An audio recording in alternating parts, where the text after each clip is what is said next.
बाजिथि सनाथि मायथाइ फालिनो साखाफारा जादों सनापुर ब्रह्म सेवाश्रम सिमेन्ट सापरि सानजारि नोगोराव बोखावै लखिमपुर जिल्ला ब्रह्म धोरोम आफादनि बेजों लोगोसे खुंफुंनो लादों खुंगा 20थि बोसोरारि जथुमा बोखावै लखिमपुर जिल्ला ब्रह्म धोरोम लाइमोन आफाद खुंगा 8थि बोसोरारि जथुमा बोखावै लखिमपुर जिल्ला ब्रह्म धोरोम आइजो आफाद लोगोसे खुंगा 82थि बोसोरारि जथुमा सिमेन्ट दखरा ब्रह्म धोरोम आफाद आरो खुंगा 18थि बोसोरारि जथुमा सिमेन्ट दखरा ब्रह्म धोरोम लाइमोन आफाद आरो खुंगा 7थि बोसोरारि जथुमा सिमेन्ट दखरा ब्रह्म धोरोम आइजो आफाद बे सनाथि मायथाइ फोरबो फालिथायखौ 2024 मायथाइनि जानुवारि दाननि 5 आरो 7 सानथामनि हाबाफारि लानानै गाजा गोमजायै खुंफुंनो साखाफारा जादों।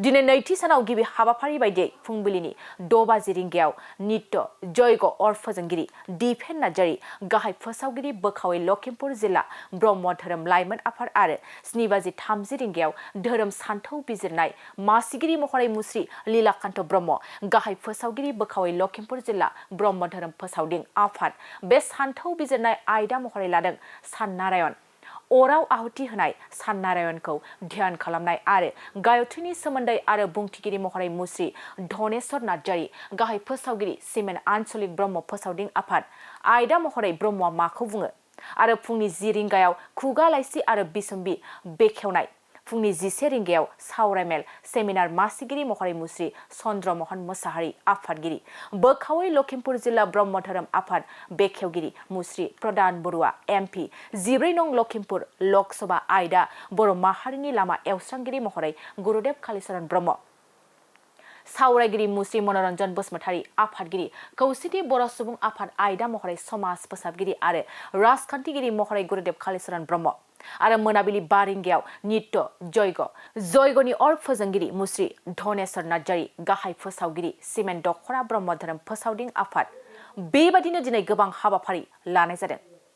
देरसाननानै बुंनांगोन आंनि थाखाय मानो होनना बुंबा बोखावै लखिमपुर जिल्ला ब्रह्म धोरोम आफादनि जिहेतु सनाथि मायथाइ फोरबो दिनै बे समखं ओनसोलनि सनापुर गामियाव खोब गाजा गोमजायै खुंदों मैयानिफ्रायनो दिनै आंखौ मोनसे सावरायमेलाव बाहागो लानो थाखाय लेंहरनानै गुरुदेव ब्रह्मनि सायाव एसे फोरमायनो होनायखाय बानजायगिरि बिथांमोननि चेनेलनि जुगै आं गाहाम हामलायनायखौ बावबाय बिथांमोननिसिम मानो होनना बुङोबा गुरुदेव कालीचरण ब्रह्मआनो जाहैबाय बर' हारिनि जिथु माहारियारि बाद बिथाङानो जागायजेनदों होननानै जों बुंनांगोन।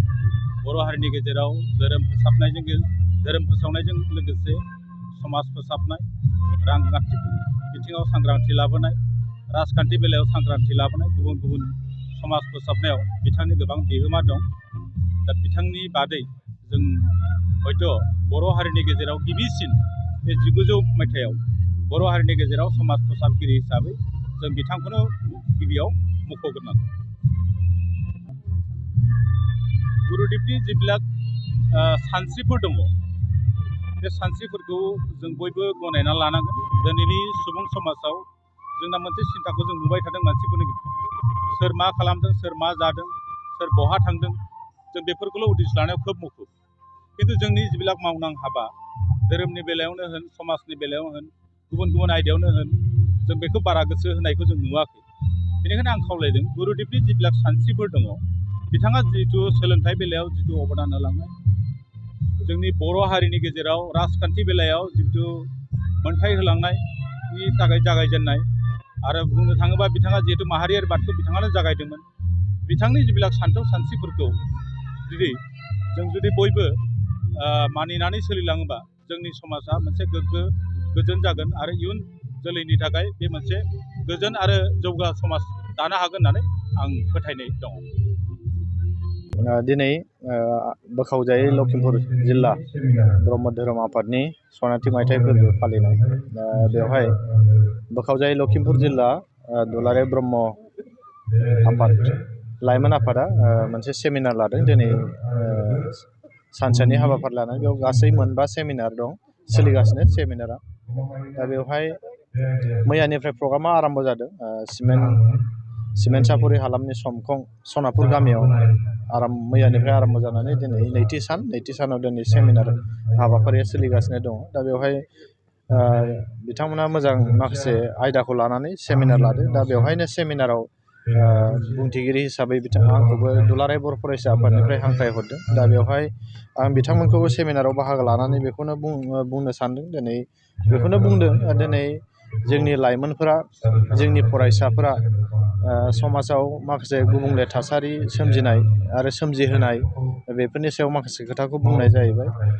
दिनै जोङो सासे बर' हारिनि सुबुं सम्पद जानो थांनायाव बर' माहारिखौ गेरेमसा हारि दानो थांनायाव दिनै सोलोंथाइखौ नागारनानै जों थांनो हाया। दा बेखौ दिनै जों नुनो मोनदों।